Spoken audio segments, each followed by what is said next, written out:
Chale, COIMZ, Czech crew, representing over here in Albuquerque, New Mexico. Started a long time ago when I was a little bit younger than 13, getting into art. But it wasn't until I met this guy named Moses Fisher and Sketch at the flea market. We were brushing t-shirts. We had to rock people's names and we had to do a character. And the name was $10 and a character was $5, so we'd get like $15 a shirt. And all day, all I do is names and characters. And one of the airbrushers I met was this guy named Sketch. A lot of people have that name, but he held it down, and he had some graffiti styles, and I kind of was like, well, I want to get more into this. I was still appreciative of it and knew about it, but I was taking my art to a different level, and I wanted to kind of get more free with it, not so constricted. So around 15 and 16, started painting, writing Iro Erotic. Erotic was the first name, and Iro is Japanese for erotic. Then after that, I got into Chale, and now it's really helped my cultural identity, understanding what you write and how it represents you. In graffiti, I'm definitely inspired by Chicano graffiti, California styles, all the Southwest flavor. I love lowriders. I love showing the culture of them.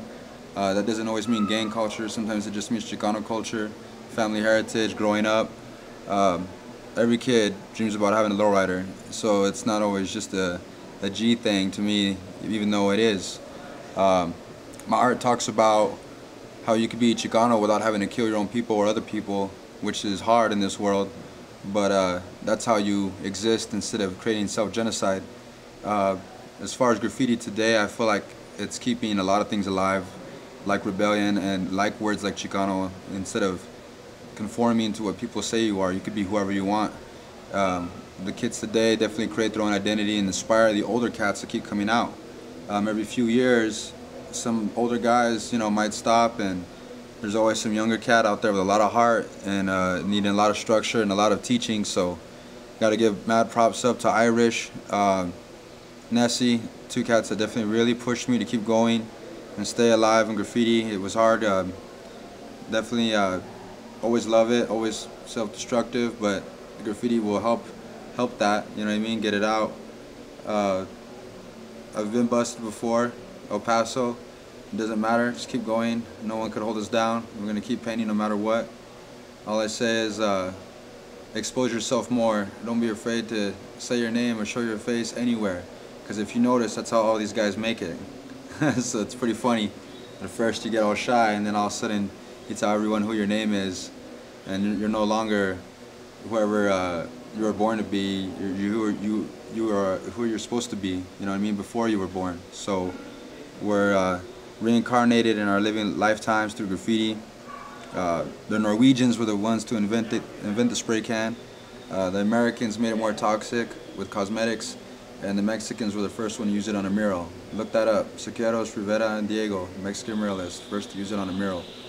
But I'd like to give props to all people out there just representing and keeping graffiti alive and bombing. It's not always about the pretty stuff. You can't create without a little bit of destruction. So keep bombing. If you're piecing, keep piecing. And if you're wheat pasting, keep wheat pasting. If you're doing stencils, keep doing stencils. But in no way think that you're better than anyone else, because we all got to learn it all. Alright, these are Sesame Street spray cans. Showing the innocent side of graffiti artists. The first time you ever tag, you tag with a crayon, you know what I mean? So kind of bringing back the kid element. The first thing I was inspired off of was TV shows and video games and cereal box covers. That's how I learned a lot of my lettering. And so gotta give it up to Elmo and the Count and Bert. These are all found spray cans and graffiti arts. I encourage anyone to do the same. I don't care if anyone bites, as long as you do it better, and I learn techniques from you and we keep learning from each other. It's all good. I'm sure people already done it way before me, and people are going to do it way after me, so it's just something that was fun to do, and I slanged one of them. I had a Cookie Monster. So me and Saigon, we used to write Wild Lifestyle Crew together, rocking the animals, right here, rocking end to end. Love doing backgrounds for people, and that was the thing I specialize in whenever I do productions. Old school mural here in Albuquerque. It was mostly all spray paint. Lolos for days, like the Bombas, Emerald Green, the Rich Plum. You can give it up for all the old 6.4s and 6.3s. That was at a party house. This is one of my favorite Lolos. Anytime I paint my lowriders, I use Walmart cans. All of the 64 Impella was painted with Walmart paint. You got navy blue, sun yellow, you know what I mean, the Walmart white, Walmart blacks, because I could build up. I paint with the silver first on the rim and the grill, and then I go back with the chrome colors on top of the silver, because it's watery paint with a New York thin. Same thing with the shadow. So you don't always need these transparencies that beat and clash and all them off. For sometimes you can just pick up a Walmart and a New York thin or New York fat and do the same thing for you. And this is Dave, rocking BY Crew, Albuquerque, New Mexico. That did the lettering. It was a good collaboration. We've did this mural 3 times since, and now they gave us our own wall to rock in the back of the building. But mad respect, mad appreciation to work with my brothers. And hopefully you'll see a top to bottom, end to end one of these soon. If these graffiti yards in Albuquerque aren't so whack, we only get to do little throwies and pieces and maybe 4-color burners, and that's it. My Lolos are pretty fast, but I like to take time on them eventually, you know. I want to find you some more of that glow in the dark. Oh yeah, I've been using that. Show them the magazine towards the thing so they can see what you're looking at.